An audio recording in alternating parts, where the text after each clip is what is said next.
भारत के खिलाफ चीन के रुख में लगातार आ रही आक्रामकता को लेकर अब भारत भी उसके कदम पर उसे माफी नहीं दे रहा, बल्कि उसे भी ईंट का जवाब पत्थर से मिल रहा है। जिस तरह से चीन ने 29-30 अगस्त की दरमियानी रात और 31 अगस्त को फिर एक बार भारत में घुसपैठ करने की कोशिश की, तो जवाब में भारत ने चीनी सैनिकों को रोका भी और उसके बाद ताबड़तोड़ एक्शन लेते हुए चीन के 118 और ऐप्स को भारत में प्रतिबंधित कर दिया, जिसमें चीन का PUBG जैसा गेमिंग ऐप भी शामिल है। भारत भी लगातार चीन पर अपना दबाव कायम किए हुए है, लेकिन अभी भी चीन के खिलाफ भारत की 4 कमजोरियां हैं, यानी कि चीन की 4 कंपनियां हैं जो भारत की कमजोरी बन चुकी हैं। भारत की सरकार इन कमजोरियों से कैसे डील करेगी, ये बड़ा सवाल है। ये चारों चीन की मोबाइल कंपनियां हैं जिनका भारतीय बाजार पर कब्जा है और चीन के साथ विवाद के बाद भी चीन इन कंपनियों के माध्यम से भारत पर दबाव बनाए हुए है। इन कंपनियों की भारतीय मोबाइल बाजार में 65 से 70% की हिस्सेदारी है। नाम है Xiaomi, Vivo, Oppo और Realme। पहले बात करते हैं Xiaomi की, जो नंबर 1 मोबाइल कंपनी है। चीन की मोबाइल निर्माता कंपनी Xiaomi भारत में नंबर 1 है। भारत में लोग इस मोबाइल कंपनी को इतना पसंद करते हैं कि इसने भारतीय मोबाइल बाजार के 1/4 से भी ज्यादा हिस्से पर अपना कब्जा जमाया हुआ है। 2019-20 की आखिरी तिमाही में कंपनी का कुल 30% बाजार पर कब्जा था। 2020-21 की पहली तिमाही में ये मामूली तौर पर घटकर 29% हो गया। चीनी ऐप्स को तो बैन किया जा रहा है, लेकिन इस मोबाइल कंपनी के जरिए चीन भारतीय बाजार में जमकर कमाई कर रहा है।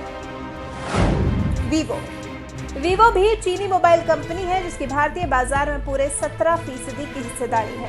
2019-20 की आखिरी तिमाही में कंपनी का 17% कब्जा था, जो 2020-21 की पहली तिमाही में न घटा न बढ़ा, 17% ही बना रहा। चीन के सामान के बहिष्कार की तो भारत में मांग हो रही है, लेकिन ये चीनी फोन्स की बिक्री धड़ल्ले से हो रही है। ओप्पो का कब्जा भारतीय बाजार पर 11 से 12% का है। ओप्पो भारत में टॉप 5 मोबाइल मैन्युफैक्चरर्स कंपनी में से एक है। 2019-20 की आखिरी तिमाही में कंपनी का कुल 12% बाजार पर कब्जा था। 2020-21 में मामूली तौर पर घटा और 11% रह गया। ये फोन भारतीय बाजार में इसलिए भी ज्यादा पसंद किए जाते हैं क्योंकि इनका दाम कम होता है और फीचर्स ज्यादा होते हैं। Realme ये भी चीनी कंपनी ही है और मोबाइल बाजार में 5वें नंबर की कंपनी है। यानी कि टॉप 5 मोबाइल मैन्युफैक्चरिंग कंपनीज में से सैमसंग सिर्फ ऐसी कंपनी है जो दूसरे नंबर पर है, नहीं तो बाकी इस बाजार पर पूरी तरह से चीन का ही कब्जा है।